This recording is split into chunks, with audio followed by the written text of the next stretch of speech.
Next जो है हमारे पार्ट है जी कार्डियोवास्कुलर सिस्टम का नेक्स्ट पार्ट हम करेंगे फीटल सर्कुलेशन, ठीक है। Fetal circulation and we are going to do fetal circulation.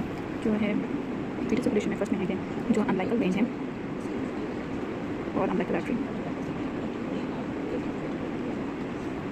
Umbilical when हमारे पास है तो उसकी जो पार्शियल प्रेशर ऑफ ऑक्सीजन जो है वो 30 mm ऑफ मर्करी है और this is 80% saturated with O2। और जो अम्बिलिकल आर्टरी है उसकी लो ऑक्सीजन सैचुरेशन है। इसमें क्या है कि जो अब हमारे माइंड में ये आते हैं कि जो अम्बिलिकल वेन है और अम्बिलिकल आर्टरी, अम्बिलिकल वेन जो है ना वो ब्लड लेकर जाते हैं अवे फ्रॉम द अम्बिलिकस, ठीक है, प्लेसेंटा। और जो अम्बिलिकल आर्टरी जो है ना वो टुवर्ड्स द प्लेसेंटा आते हैं। लेकिन अगर टुवर्ड्स द प्लेसेंटा आ रहे हैं तो उनकी सिचुएशन जो है ना उसकी मतलब होगी ऑक्सीजन कम क्यों है, ऑक्सीजन सिचुएशन कम है। तो ये होता है कि उसमें ऑक्सीजन सिचुएशन कम है क्योंकि जो अम्बिलिकल आर्टरीज जो है ना वो बन रहे हैं किस चीज़ से बनते हैं, अम्बिलिकल आर्टरी की फॉर्मेशन एंड अम्बिलिकल वेन की फॉर्मेशन, इन दोनों की फॉर्मेशन हम देखेंगे कि ये बनते कैसे। तो मैं डायग्राम में आपको बताती हूँ। अब हम करने लगे हैं कि फीटल सर्कुलेशन, ठीक है। जो अम्बिलिकल वेन जो है ना ये फीटस के अंदर है, ठीक है। और ये अम्बिलिकल वेन जो है ना मदर से सारा ऑक्सीजन लेकर अपनी ऑक्सीजनेशन सारी करवा के ओरिजिनल ऑक्सीजन के टुवर्ड्स द हार्ट आते हैं। ये हार्ट चले जाते हैं, ये जो है ना ऑक्सीजन रिच ब्लड लेकर जाते हैं। इसलिए है कि मैं आपको डायग्राम बताती हूँ ये सर्कुलेशन के 17 होते हैं, ठीक है। हमारे पास जो है ना सबसे पहले ब्लड आता है फीटस मदर से, ठीक है। मदर से ब्लड आ गया, मदर के प्लेसेंटा से भी ब्लड आया और ये मदर में बेबी में इंटर हुआ, ठीक है। दिस इज द बेबी, ये जो है ना बेबी की अम्बिलिकल वेन है और ये ब्लड चले जाते हैं अंदर में।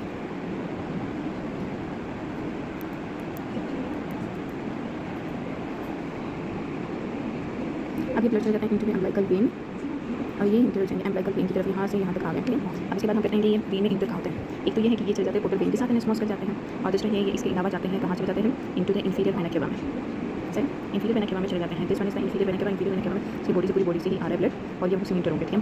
ये इंटर हो जाते हैं into the left right atrium और राइट एट्रियम में जाके इंटर हो गए पूरी बॉडी से भी आ रहे हैं जो कि डीऑक्सीजनेटेड ब्लड है, बॉडी लो इन ऑक्सीजनेटेड है, इसी ऑक्सीजन कम होती है, लेकिन ये रिच इन ऑक्सीजन है। ये दोनों आकर मिक्स हो जाते हैं राइट एट्रियम में। राइट एट्रियम में आकर मिक्स हो जाते हैं, फिर उसके बाद राइट एट्रियम और राइट वेंट्रिकल के दोनों के ब्लड चले जाते हैं। राइट वेंट्रिकल में भी मिक्स ब्लड है दोनों, ठीक है। This is the mix blood, ठीक है। ये है मिक्स, इसमें ऑक्सीजनेटेड और ऑक्सीजनेटेड और ये लंग्स में चले जाते हैं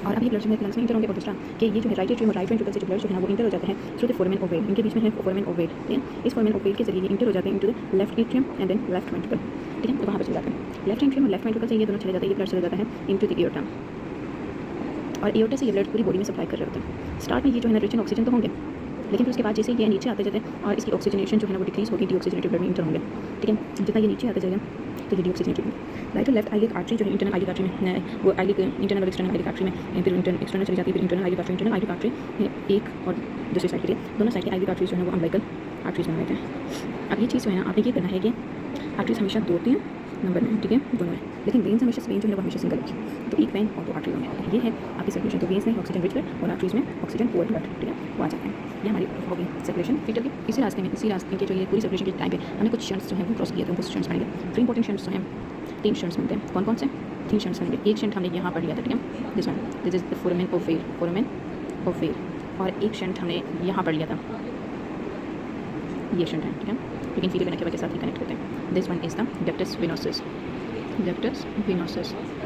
और एक और शंट हमने पढ़ा है, third one and the last one. एक और शंट है जो कि यहाँ पर प्रेजेंट है, इन दो के बीच में एओर्टा और पल्मोनरी ट्रंक के बीच में। This is ductus arteriosus. This one is जिसमें से ब्लड चले जाते हैं, ब्लड जाते हैं पल्मोनरी ट्रंक से इंटर होकर इनटू एओर्टा में and this shunt is called ductus arteriosus.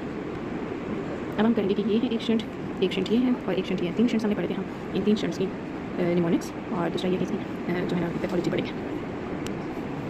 First shunt is first one हमने पढ़ा था, first is ductus venosus, ductus venosus.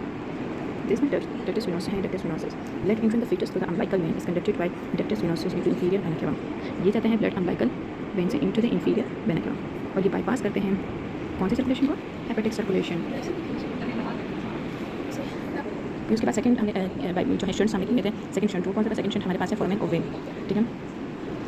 This foramen ovale ये जो है ना इसमें इसके अंदर है कि ये oxygenated blood, highly oxygenated blood जो है ना, हाईली ओवेल ऑक्सीजनेटेड ब्लड इनको पास करते हैं, रीचिंग भी जो हार्ट के पास आ जाते हैं inferior vena cava through the foramen ovale into the left atrium में, राइट एट्रियम से inferior vena cava into the left atrium में पास करते हैं। थर्ड हमने शंट पढ़ा था जो है थर्ड शंट वो है डक्टस आर्टेरियोसस।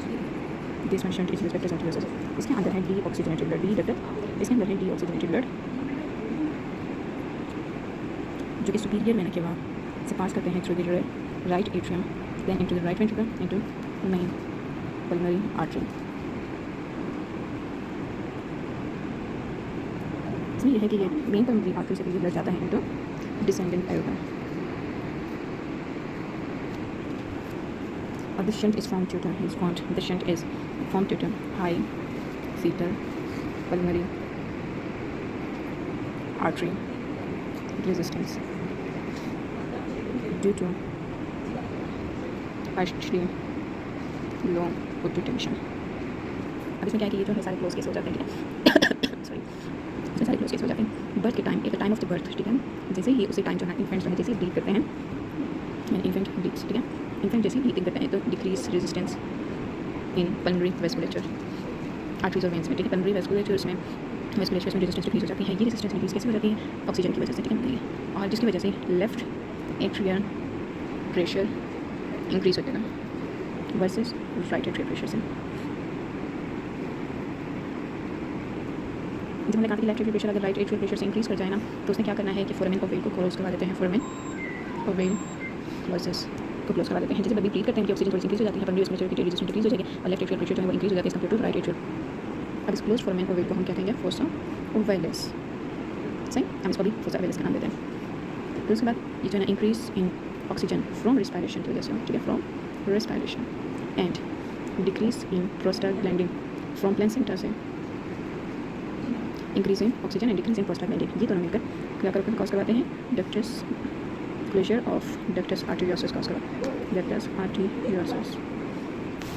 अब इसमें क्या है कि ऑक्सीजन इंक्रीज हो जाए और प्रोस्टाग्लैंडिन की डिक्रीज, ये दोनों मिलकर डक्टस आर्टेरियोसस को कॉज करते हैं। अब हम एक पैथोलॉजी पढ़ेंगे, पैथोलॉजी में क्या है कि डक्टस आर्टेरियोसस क्या है कि डक्टस आर्टेरियोसस जो है अगर वो पेटेंट हो, ठीक है, ये पेशेंट आपके पास आए और इसका पेटेंट डक्टस आर्टेरियोसस हो, अगर मैं आपको बताऊँ याद दिलाऊँ कि ये डक्टस आर्टेरियोसस हमारे पास ही है, ठीक है, अगर ये पेटेंट हम क्लोज ना कर जाए, ठीक है, तो हम पेशेंट को देते हैं, क्या देते हैं?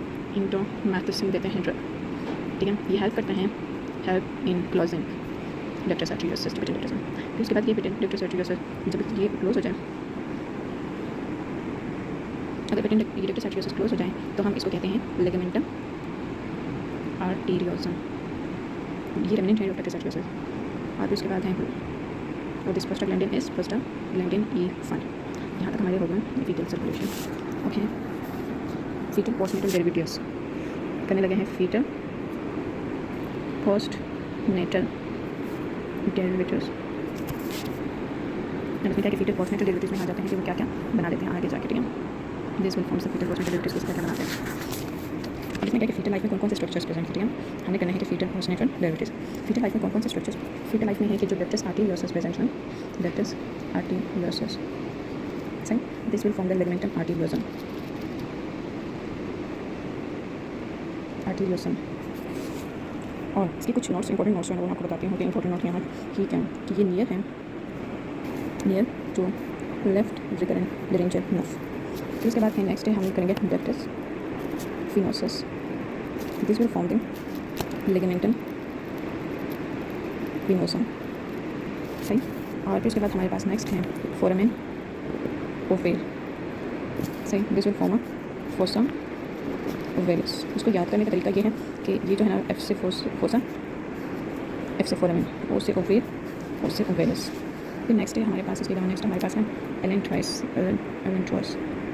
जो कि बना यूरिकस, बाद में इसको कहेंगे median umbilical, this will form a median umbilical, not a medial, it's a median umbilical ligament.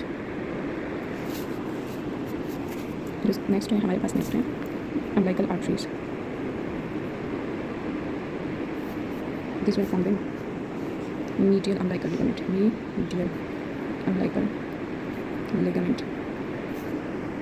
Then we have another that one is umbilical vein. Umbilical vein, this will form the ligamentum teres capitis.